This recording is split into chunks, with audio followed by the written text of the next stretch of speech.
मध्य प्रदेश के 70,000 शिक्षकों की टेंशन बढ़ गई है। अब ये 70,000 शिक्षक कौन हैं और क्यों इनकी टेंशन बढ़ी है, आपसे बात करेंगे इस वीडियो में। नमस्कार, मैं हूं अतुल द्विवेदी और आप देखना शुरू कर चुके हैं द सूत्र। दरअसल हम जिन शिक्षकों की बात कर रहे हैं वो हैं मध्य प्रदेश के अतिथि शिक्षक, और इन 70,000 अतिथि शिक्षकों की परेशानी बढ़ा दी है लोक शिक्षण संचालनालय के एक आदेश ने। होली से ठीक पहले लोक शिक्षण संचालनालय ने यह आदेश निकाला है कि जो अतिथि शिक्षक नियमित तौर पर अपनी अटेंडेंस नहीं लगाएंगे और 7 दिनों तक अगर किसी अतिथि शिक्षक की अटेंडेंस नहीं लगती है तो उसकी सेवा समाप्त की जा सकती है। ये आदेश निकाला है लोक शिक्षण संचालनालय ने। यानी साफ तौर पर चेतावनी जारी कर दी गई है कि अगर आप 7 दिनों तक कंटिन्यू अपनी ई अटेंडेंस नहीं लगाएंगे तो अपनी नौकरी भूल जाइए। दरअसल आपको बता दें कि मध्य प्रदेश में जिन स्कूलों में नियमित तौर पर शिक्षक नहीं है, जो नियमित टीचर्स पढ़ाते हैं वो नहीं है, वहाँ पर सेवाएं देने के लिए सरकार अतिथि शिक्षकों की नियुक्ति करती है और इन अतिथि शिक्षकों को सैलरी उनकी इसी ई अटेंडेंस के आधार पर मिलती है।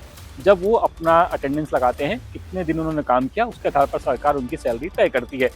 क्योंकि सरकार का ये कहना है कि जो अतिथि शिक्षक हैं वो अपनी अटेंडेंस नहीं लगा रहे, इसकी वजह से काफ़ी दिक्कतें हो रही हैं। जो डेटा है वो तैयार नहीं हो पा रहा है और ऐसे में अब अगर लापरवाही बढ़ती गई तो उनकी सेवाएं समाप्त कर दी जाएंगी। दूसरी तरफ अतिथि शिक्षक इस फैसले का विरोध कर रहे हैं। उनका ये कहना है कि ये जो फरमान निकाला है सरकार ने, ये फरमान पूरी तरह से गलत है और इस फरमान को उन्होंने तुगलकी फरमान बताया है। अतिथि शिक्षकों का कहना है कि जो जानबूझ के ऐसा कर रहा है उनकी आप सैलरी काटिए, उनकी सेवाएं समाप्त कीजिए तो समझ में भी आता है, लेकिन जो अतिथि शिक्षक वाकई में परेशान है, मान लीजिए उसकी दुर्घटना हो गई है, वो बीमार पड़ा हुआ है, उसके घर में कोई इमरजेंसी है और ऐसे में अगर वो 7 दिन कंटिन्यू जाकर के अपनी अटेंडेंस नहीं लगा पा रहा है तो उसकी क्या गलती है, उसने क्या बिगाड़ा है, इसीलिए उस पर ऐसा नियम थोपना गलत है, ये कहना है अतिथि शिक्षकों का।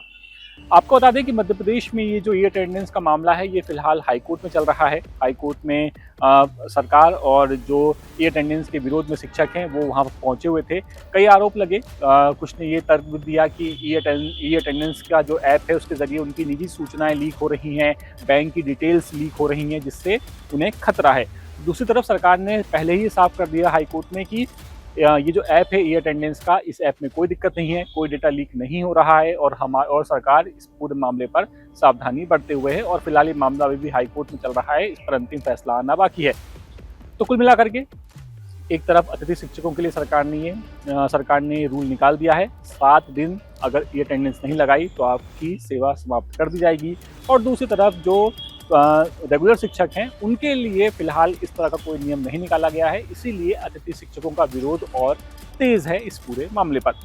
अब ये जो पूरा मामला है इस पर आप क्या सोचते हैं, आप अपना जवाब हमें कमेंट बॉक्स में बता सकते हैं और वीडियो पसंद आया हो तो द सूत्र को सब्सक्राइब करना मत भूलिएगा।